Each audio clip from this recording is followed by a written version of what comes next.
The Empress returns by Iowa forever. Chapter 2.22, Through the Shadows. Monkey. One of the Eldar cried, joy soon replaced by pain as the Khan cleaved it in half, without breaking stride.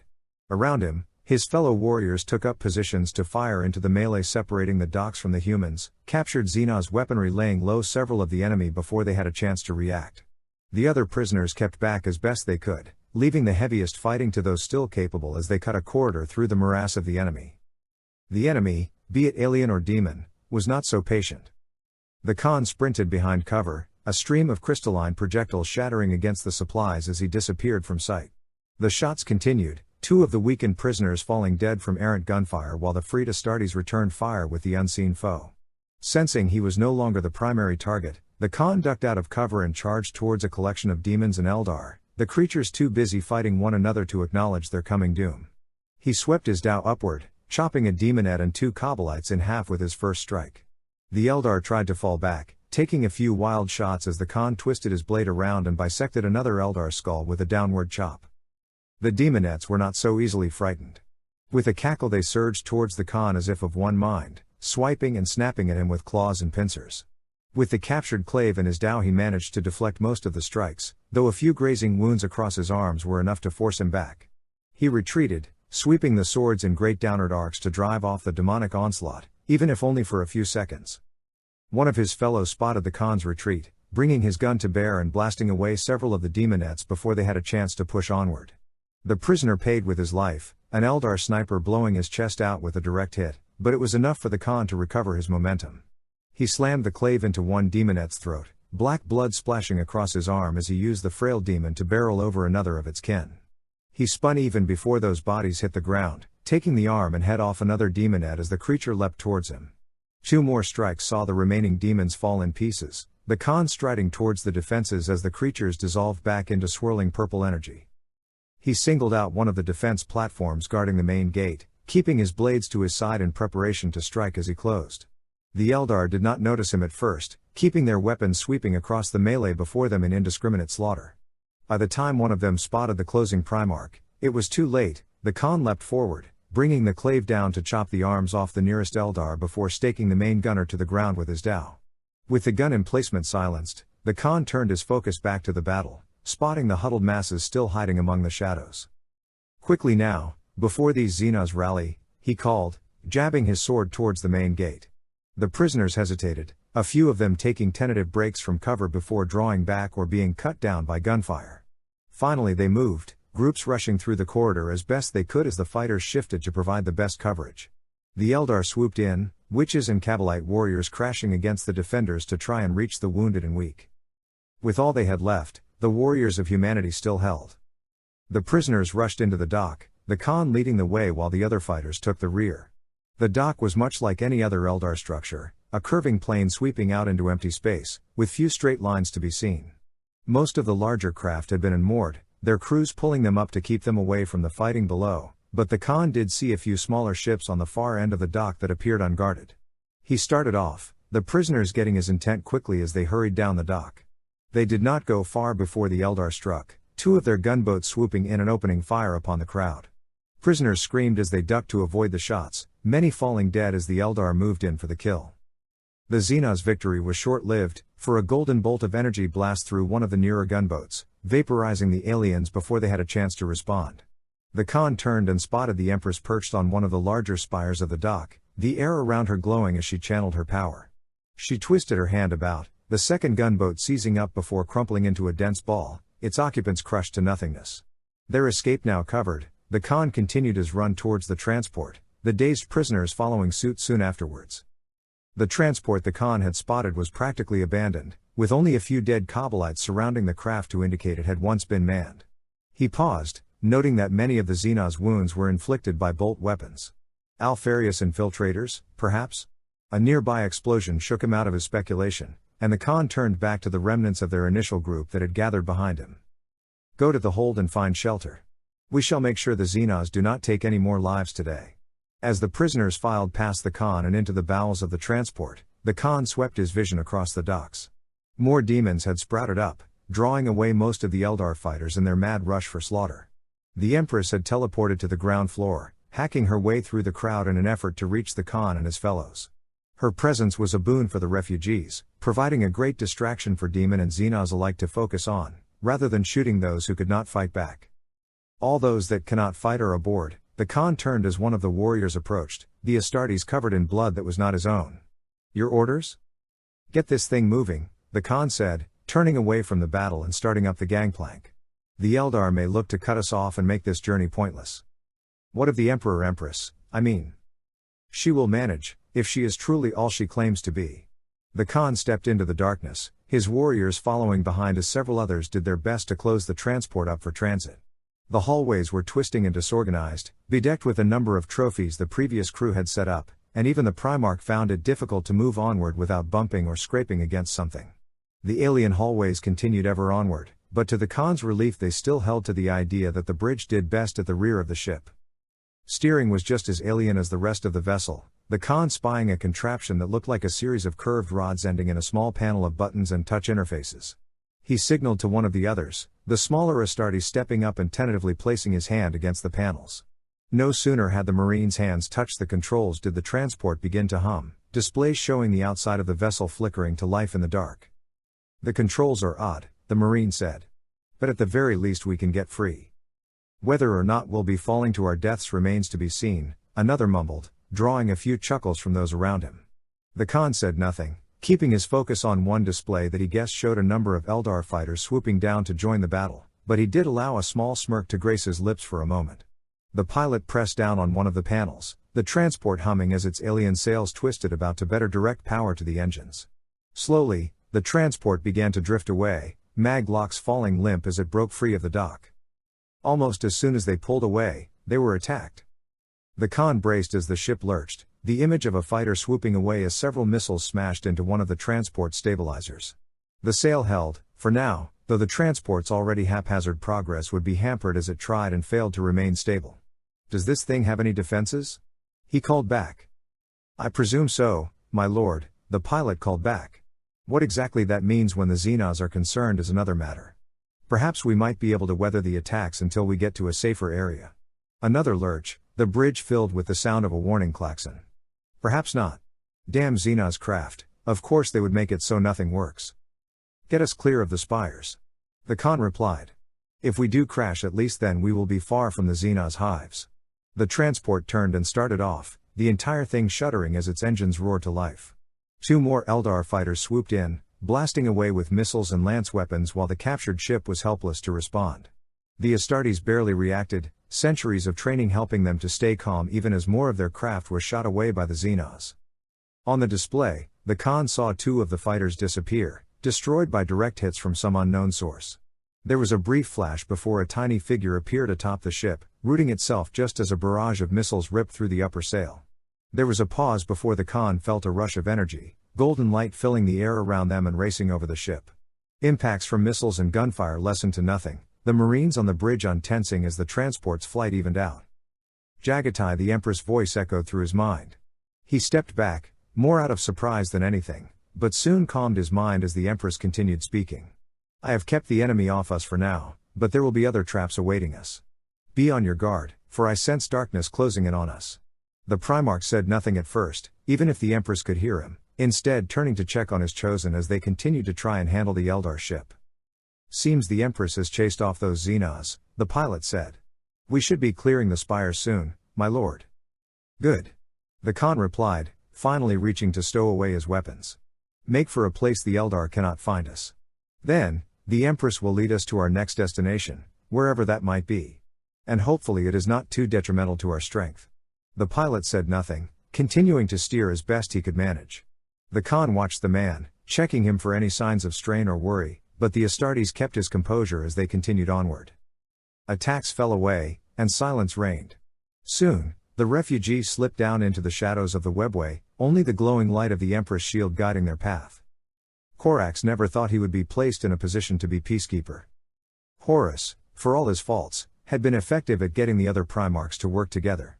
Sanguinius or Lorgar could easily talk down and win over their brothers with a kind word or sheer charisma, and Guilliman was always one to try and be diplomatic. Corax was none of that, and never tried to act as anything else. Yet here he was, leading Russ towards a meeting with the lion and his followers that Korax knew would end poorly. And he had to be the one to ensure its success? Empress, if you can hear me, I need some assistance. Good to finally see some friendly faces around here. Russ had not stopped talking since they had cleared the landing zone, and Korax could tell he was not going to stop anytime soon. Not even the rumbling of their Thunderhawk's engines could drown out his chattering. I'd heard rumors you'd gone into the I-2 after that whole mess with Horus. Even looked for you for a century, but I suppose you've always had a knack for not being found. Yes. Korax replied, keeping his voice controlled. After that I took to hunting down some of those traitors lurking around. They didn't seem to do much, so it was a mite harder than I thought. Almost got Angron to get off his ass a few times. The Wolf King laughed. Ah, that idiot hasn't changed. All rage, no substance. That's good, though. Means we can just beat him as we did before, send him back with his tail between his legs. I wouldn't be one to have such great confidence at this time, Korax said. After what I've heard you've been up to in the south? Bah, Korax. You don't have enough confidence in yourself. Russ gave Korax a playful punch to the shoulder, Korax barely reacting as the Wolf King laughed. Smash an orc wog. And stymie those bug Xenos in under a year? Truly a feat worthy of the annals of mankind. With the assistance of others, of course. Korax finally turned to look at Russ. I am not so prideful as to take full responsibility for campaigns that I only played a small part of. No, but there's no need to be so morose about it, Russ countered. I leave that to Johnson and his lot. Shame you had to come with him. I would have loved to see what this Empress you've spoken of can do on the battlefield. We must make do with all we have at this time. There was a shudder as the Thunderhawk came to a stop, Korax's veterans and Russ chosen unhitching their restraints as the two Primarchs stepped forward. Another shudder, and the boarding ramp lowered to give Korax and Russ their first look at the Dark Angel's firebase. The firebase had been constructed on a rallying field before one of the main forges, a vast plain of steel perfect for concentrating vast numbers of men and tanks. Ranks of battle tanks and artillery vehicles waited at the far end of the field, tech priests inspecting each and every one before sending them back into the fray. The Dark Angels had moved their own vehicles up, mostly rhinos and razorbacks awaiting the rest of the chapter to arrive to be ferried to the front. Directly in front of them Korax could see a small entourage of Space Marines, white-clad Deathwing Terminators flanking Johnson as he waited for his brothers to arrive. Impossibly, the Lion looked even more frustrated than before. Johnson. Russ called, stepping past Korax and down the ramp. Glad to see you kept your forces together over the years. What are you doing here, Russ? Johnson growled, his eyes never leaving the Wolf King. Saving your hide, from the looks of things, Russ countered, coming to a stop in front of the Lion. You come blasting in here without really realizing what you're up against. You'd hold out for a little longer, but without me these traitors would have recovered much faster. From your limited scope of things, merely killing a bunch of traitors might seem like a great victory. If that's all you're here to do, you are free to leave. Our push against our foes is tenuous as it is, Korax said, coming up behind Russ and placing himself between the two. It would be best that we stand as one rather than break off on our own, so if you two are finished bickering then perhaps we can construct a plan that best deploys our resources against the enemy. There was a pause, both the Lion and the Wolf King looking to Korax as if he had suddenly started singing and dancing. The Primarch of the Raven Guard merely cast his eyes between the two of them, his expression not shifting in the slightest. Very well. The Lion said after a minute. Come with me, and I will give you a debriefing on our current strategic positioning. With that him and his entourage turned and started off towards the forge, Korax waiting for Russ to follow before moving to catch up with the other two. Agrippina will hold, even without our presence, the Lion said, sidestepping a column of Basilisk artillery vehicles before continuing. The Mechanicus forces had most of their forces prepared before the traitors arrived, and supplemented by the Imperial Guard they will keep the enemy stalled. From there, we will be able to strike out and roll the frontier back. Where, exactly? Russ asked. The path I have chosen should take us back to the ruins of Cadia. We will move north towards Volskar, then move east and perhaps cut the traitors off. The Lion did not finish before Russ scoffed, drawing the Primarch to a stop as he turned to face him. Do you have a better plan? Have you not seen the space around us? Russ asked, crossing his arms across his chest. The Eye of Terror wasn't exactly neat and tidy before, but now it's devouring worlds like their hens set out for a feast. You can go back to Cadia, but that still leaves quite a lot of warp just running amok. You would pick at the sides, the Lion countered, drawing closer to Russ once more. I would see the head struck from the serpent before it can continue to grow in strength. If the head's what you want, then perhaps you need to look a bit closer. Russ looked between his brothers before continuing. The traitors have a blackstone fortress among their fleet. The strongest defenses will do nothing if Lorgar can merely blast a world to ash with ease. Corax's eyebrow raised ever so slightly, not enough to be noticed by the others hopefully. I do not fear some Xenos star fort, Johnson scoffed. Should it cross my path, I will see it return to the dust from whence it came. Better we strike it now before it comes to that, Russ countered. You want to strike a blow against the traitors, we destroy that fortress and collapse Lorgar's fleet. Then we can take whatever they've captured at our leisure. And I suppose you know where this fortress is? Johnson asked. Corax noted Russ' cocky demeanor slip. No, he said finally. But my rune priests could find it easily enough.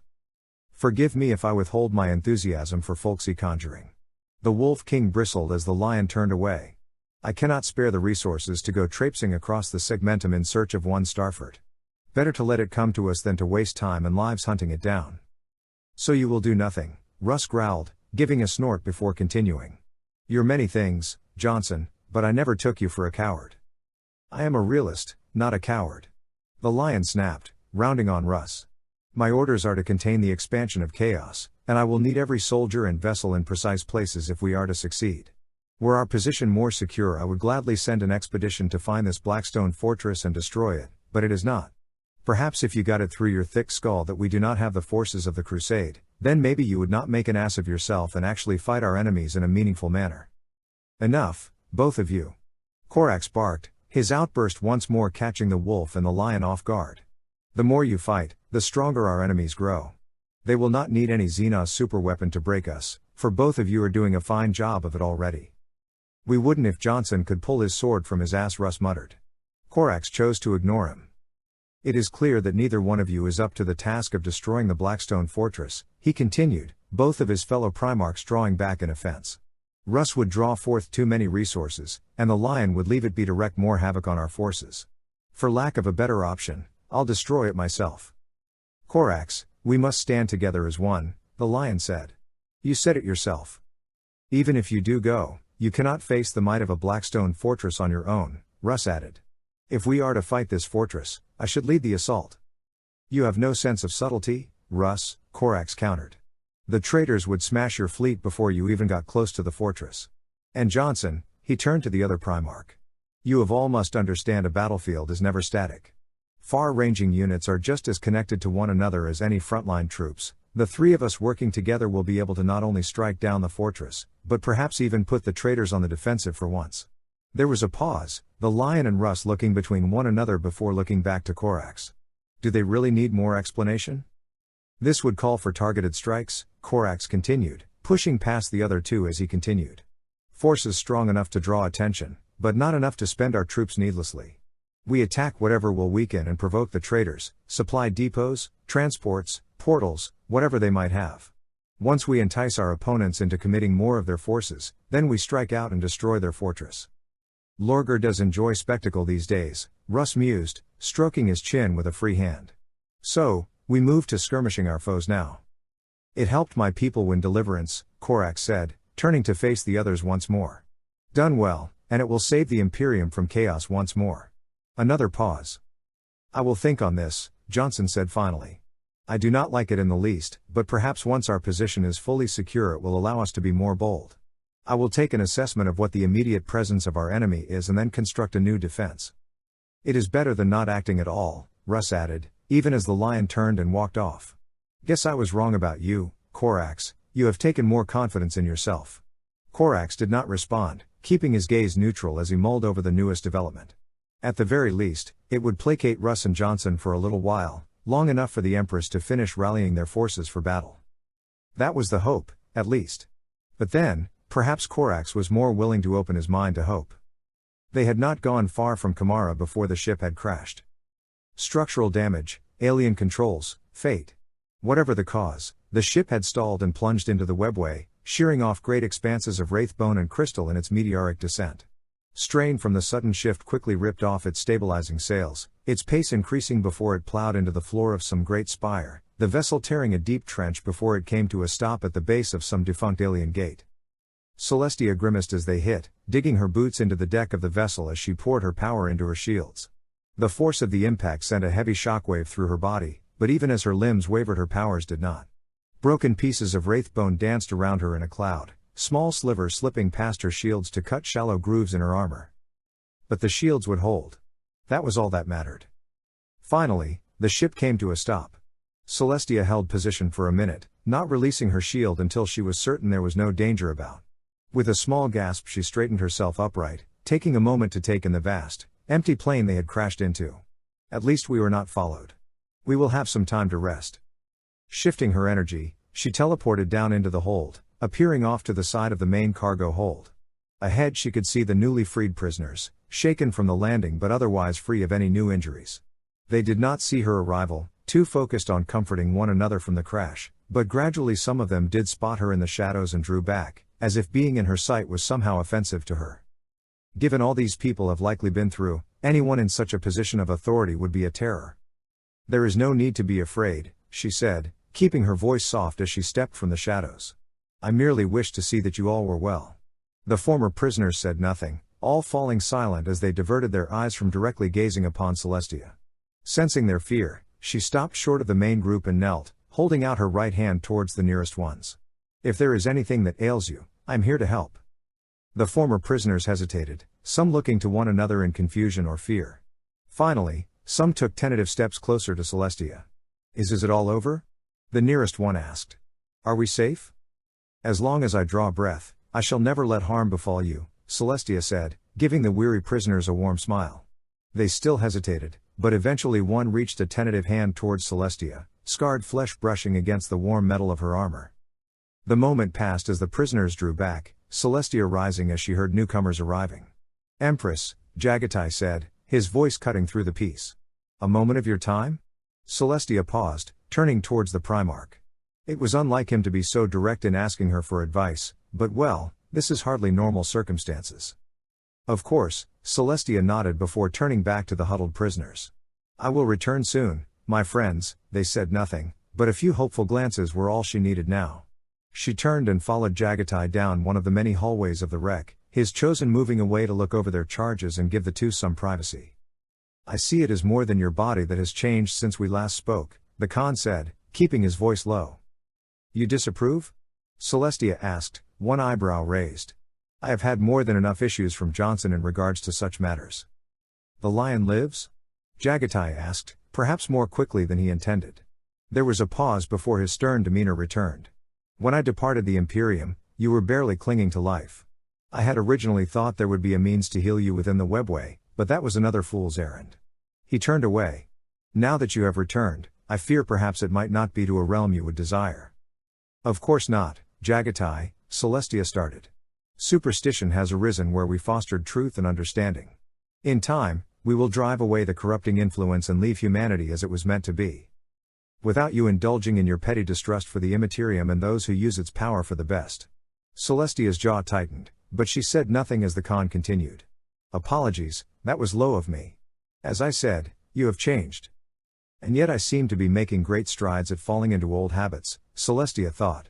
She shook her head and continued. "I have made mistakes, but I am doing what I can to make up for them. Perhaps with your assistance, that will be an easier task than before." "If that is what you wish." The Khan replied. "I intend to return to Chagoris, rally my sons that we may continue our great hunt unabated. Given what I have seen, what no doubt you have seen, we shall find our skills put to good use. Unfortunately, ours is not a war of conquest anymore. A dark force pours from the Imperium, led by your traitorous brothers. We stand on the defense now, but soon we shall be in a position to drive back our enemy and restore order to the Imperium. Do you say this to convince me, or yourself?" Celestia stopped, working her jaw for a moment as she contemplated what the Khan had said. "You are right, I am babbling like some cretin," she said, drawing back as she continued. "Our foes do not matter, only that we stand as one. Korax and Johnson have gone to hold the tide, and with your presence we can begin a true offensive." "Should Korax's doubt and the lion's arrogance not cost us too much," Jagatai countered. "I will rest now. Alert me to when we are ready to move to a new position." And with that the Primarch departed, the shadows wrapping around him until he was out of Celestia's sight. She stood in silence for a minute, watching where her son had disappeared, before turning and starting back towards the refugees. "They do not need you." Celestia stopped, her hand falling to her sword as the presence of the dark god crept back towards her. "Ah, did you think I would leave you in peace? You must grow bored with this," Celestia growled, turning down a different hallway to draw the demon away from her people. "My sons have always been independent of my will, the Khan perhaps more so than others. Why taunt me with a fact that I already know? You say that you are indifferent, but in your soul you know it burns you deeply."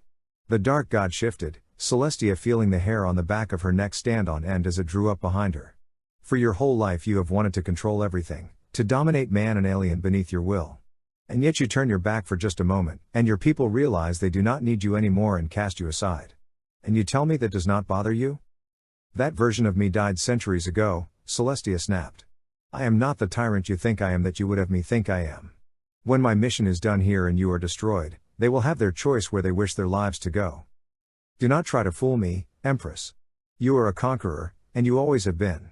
Were you not, you would never have taken up sword and armor once more to fight as you have since you returned to this universe." Celestia's jaw tightened, but she said nothing as the dark god sniggered. "Oh? Did I strike a nerve again? I know full well about your little escapades across the universe. Now it is my turn to call you a liar," Celestia said, keeping her voice controlled. "If you truly knew of my whereabouts since I first struck at the fore, why keep it hidden away? Why not tell your followers every dirty secret I have kept? Yet they remain silent, as do you, so you do not know if your assumptions are correct or not. The nature of the warp is both chaos and order at once." The dark god drew away. "Yes, the anarchy and strife is always present, but the old gods were as much slaves to their being as any mortal. Khorne was always a bloodthirsty brute, Slanch an insatiable whore, and you Celestia could feel the shadows drawing towards her front, the brief image of a humanoid figure drawing together in front of her. You will always be a tyrant, a conqueror. The very nature of the galaxy demands that it be such, and you can never break free of that truth. But can one that has walked all paths be truly beholden to one?" Celestia's breath caught as a new presence came up behind her. She turned, spotting the spectral image of a man clad in silver Terminator armor walk out of the gloom. Can one who has the sight of a god and strength of a god, yet has walked the path of a mortal, not choose which is there to follow at the end of all things? Can a conqueror not also be a teacher, a laborer, a mother? "You!" The dark god hissed, drawing further away from Celestia. "What are you doing here? You will never know. Now flee, demon, your presence is unwarranted." Celestia could feel the dark god shift, the creature snarling before its presence dissipated.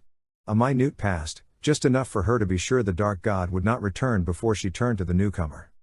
"Horus," she said, a small smile forming on her lips. "It is good to see you again, Father," the fallen Warmaster said, returning the smile. Chapter 2.23, Comes the Light. "I do not wish to come off as ungrateful," Celestia said, shifting to face Horus fully. "Truly, your presence is probably the most welcome I've had in a long time. But what are you doing here?" "For the easiest explanation, Luna asked me to come and check on you," Horus explained. "As I am dead and my soul bound to the warp, I can more easily traverse the bridge between both worlds than any other message." "Luna sent you?" Celestia asked, worry rising in her soul. "Is Equestria safe? Has this dark god started tormenting her as well?" "Equestria is safe, and Luna has risen quickly to her position." Celestia let out a small sigh of relief as Horus continued. "Truly, her greatest worry is your safety, which is why I have come here. And you find me struggling to fight off some pathetic dark god?" Celestia added, turning away from Horus for a moment before speaking again. "How did you drive that thing off? I have tried numerous times but it always seems to leave on its own terms." That Horus stopped, massaging his chin for a moment before continuing. "I cannot fully explain why my presence repulsed the demon. I know that my soul has changed within the warp since my death, but to directly repulse a demon of that power." "You did help Luna shake off the control of Tseonch during her time as Nightmare Moon," Celestia offered. "Perhaps there is more than either of us realized." There was a pause, Celestia looking away from Horus and down the dark hall of the wreck.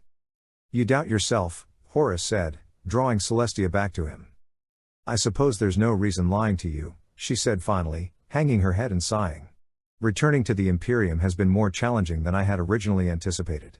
So much has changed since I first set out to conquer the galaxy, and yet so much stayed the same. To those around me I can appear calm, be the Empress everyone expects me to be, but with the dark god looming over my shoulders so much I wonder if that is just not enough." "Yet you have the strength to adapt and choose what path to take forward," Horus countered. That is something the Dark God will never have, something not even I will have again. Celestia could feel guilt radiating from the fallen Warmaster, but Horus continued before she could speak. Perhaps you just need to use that strength more often. Meet me outside, where it is more private. Horus, wait, Celestia started, but the soul of her son faded before she could finish. She stood in silence, peering into the dark ahead for any other sign. Sensing none, she focused her energy once more, shunting through the warp until she was standing outside the wreckage of the ship, Horus patiently waiting beneath a destroyed Eldar beacon. One thing I am growing tired of is beings who give me vague instruction before disappearing into the void, Celestia said, giving Horus a half-hearted glare. I am surprised that you have not grown used to it over the course of your life. He countered, waiting for Celestia to join him before the two started off through the webway. This path was smaller than the one she had taken to Kamara, sloping downward into a small plaza. Each step Celestia took caused a ripple of light to race through the plaza, giving the floor the appearance of thousands of dancing stars. Briefly the whispers of the past reached out to her, carried forward by the shimmering lights, but they died out almost as soon as they had arrived. I tried bringing Luna to the webway once, Horus said as they continued down the plaza. I thought perhaps the stability of the webway might be enough to pull her free of the warp, but it was not to be. I would have done much the same, Celestia said, looking over at Horus. I tried many things to free Luna, but nothing seemed to work until Twilight used the elements. It goes to show how ineffective I have been these days. Do not think yourself ineffective, Father, Horus countered. Perhaps you didn't break Luna free. Perhaps you have not beaten this cowardly Dark God to death already, but you have set in motion events and forces that chaos cannot stand against. Many of my brothers rise and arm themselves for battle, and your student has even begun manifesting the elements of harmony in this universe. I did not even think that was possible until I saw it for myself. You've been here for a while, then? The flows of the warp have given me some insights, Horus sighed, stopping before a bend leading down another twisted thoroughfare. Nothing much, no glimpses into the future or prophecy, but in other ways they have been of some use. In the distance Celestia could see gently curving crescents breaking from the shadows, red and blue gems shimmering in the darkness. Webway portals. Back in Equestria, I would be more content with such a role, she said, following Horus down the path towards the portals. That's part of why I took the title of princess rather than continue to be empress, to give Ponykind a chance to grow on their own in peace, without the implication of my lording over them in every way. But now I am here, the Imperium wants their overlord. And she hesitated, coming to a stop as she gazed around the webway. And when I am placed like this, I find myself unsettled. I had hoped to step back after the crusade was finished, Horus said, continuing on as Celestia moved to catch up. Before the heresy, before I allowed my fear and arrogance to get the best of me.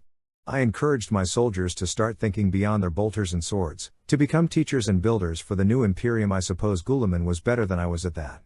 But I know the struggle you now face, and I know that you will succeed in finding that change. You have far greater confidence than I do, Horus. I did not speak lightly when I forced the demon to flee. Horus stopped and turned to face Celestia fully. Humanity's greatest strength has always been its ability to change when the circumstances call for it. The Eldar became too set in their ways. Demons by their very nature are slaves to the emotions that build them, but mankind has been given the power to change time and again. Scholars take up arms to become soldiers, soldiers cast aside their weapons to build cities and nations from rubble. A young librarian rises to become among the greatest heroes of her kind. Celestia said nothing, the image of Twilight standing on the banks of the river Rin floating back through her mind. Twilight is not me, Celestia said. I dread the day she becomes like me. Why? I need not remind you of what brought us all to this state, Horus. Celestia moved past Horus, her hands tightening as she continued. The blood I have spilled could drown countless worlds beneath its weight.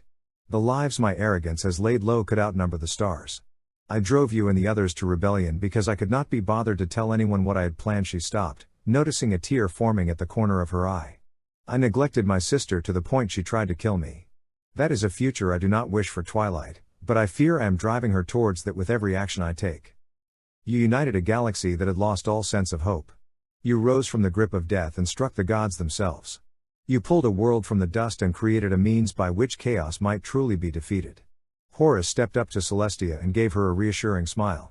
You call yourself the Empress of mankind, but that is only a part of you just as much as being Princess of Equestria is. To accept one over the other is to deny who you are, betray the trust of your subjects in both worlds, and let the Dark God win. I think that is something Twilight sees in you and strives towards in all she does. Perhaps you need to see it again, Celestia said nothing, mulling over Horus' words. Briefly her hand unclenched, brushing against the hilt of her sword as her memories continued to flow, images of Twilight before their arrival and long after drifting through her vision. You brought her to this world for a reason. Why would you not wish for her to grow stronger? Thank you, Horus, she said, allowing a smile of her own to grace her lips. I suppose my guilt has become my worst enemy these days. I am no stranger to such matters. I helped save your sister, you know? Celestia let out a short bark of laughter at that. By now they had reached one of the smaller webway portals, the pale structure looming over them as they came to a stop. Before I return to Equestria, I will see you to the next stage of your journey. Horus stepped up to the portal, brushing his hand against the wraithbone as Celestia looked on. The gems set within the portal began to glow brightly, a hum filling the air before a brilliant blue disk took shape within the arch, wind rushing over Celestia and tugging at her hair and cape. This portal will take you and the others back to the Imperium, Horus said, stepping aside to allow Celestia to approach. Where exactly that is I cannot say, but I know that your destination will be safe. Nowhere I go is safe, Celestia said. But then, I have always been prepared for the worst.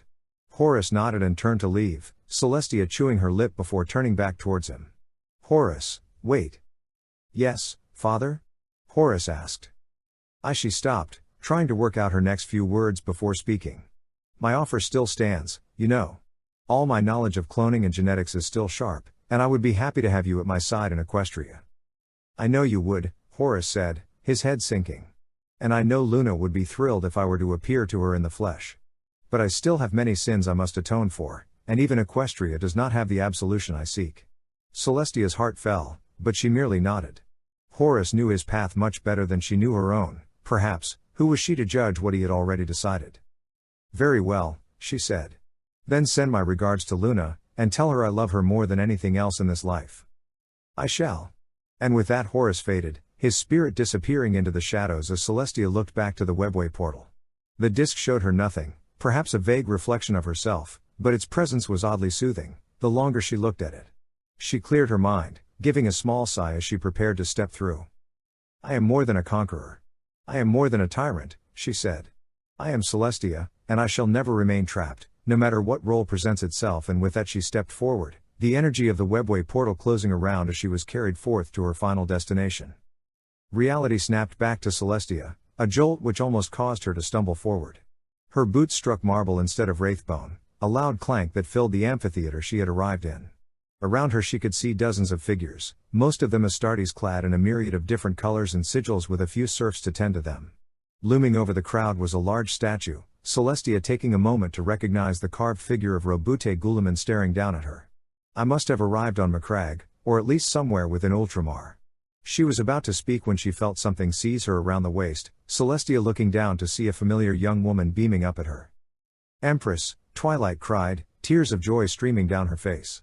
I knew you'd come back.